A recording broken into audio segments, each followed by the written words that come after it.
नोंसोरथ' नुखाबाय बिजाथि फोसावनाय लोगो लोगो रायजो राजाफोरा बेसेबां लोब लोब फैदों आंजों लोगो लादों आरो मैयाबो जेब्लानोखि आंखौ खासियाबारि अफिसाव बरायदोंमोन होनब्ला रायजो राजा बेसेबां ओंखारलांदों नोंसोरो निसयबो नुदों मिडियाफोराव।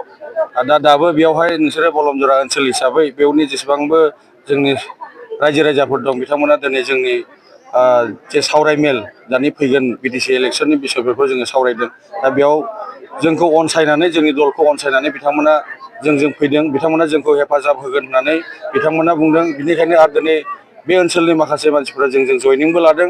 दा बिथांमोनखौ आङो गोसो गोरबोजों आजावनानै लादों आरो बिथांमोनखौ आङो हामबाय होनना बुङो। आरो फैगोन ओनसोल समफोराव बिथांमोना बे ओनसोलनि जेसेबांबो मानसिफोरा जोंखौनो फोथायनानै जोंनि हाबाफारिफोरखौ नुनानै जोंनि जे मानगोनां प्रमद बर' सारनि जे दैदेननायाव बिथांनि जे मावनायफोराव मोजां मोननानै बिथांमोना जोंजों जगदान जादों। दा बिथांमोना जोंजों थागोन आरो बेनिखायनो फैगोन जे इलेक्सनाव बिथांमोना जोंनि ट्रेक्टर सुबिदायावनो सावगारियावनो भट होनानै जोंखौ जयजुक्त खालामगोन होननानै बिथांमोना बुंदों। बिथांमोनखौ बिनिखायनो आङो रोजा रोजा साबायखर बावो आरो। आदसा बियो ओनसोलफोरावथ' जोंबो नुबाय थांनाय 17 बोसोराव बे ओनसोलफोराव मा हाबा जादों मा हाबा जायाखै। जोंनि 17 बोसोर थांनाय समफोराव बेयाव लामाफोरानो गैयामोन। दासो जोंनि बे सारि बोसोराव लामाफोर जाबाय। दा बे हिसाबै जोंनि सरकारा गोबां हाबाफारि मावदों आरो बेयाव दा गोबां हाबाफारि मावनांगौ दंबावो। दा थांनाय दाखालिसो बेयाव मोनसे बानाफोरबो जादों, लामाफोरबो बायदों।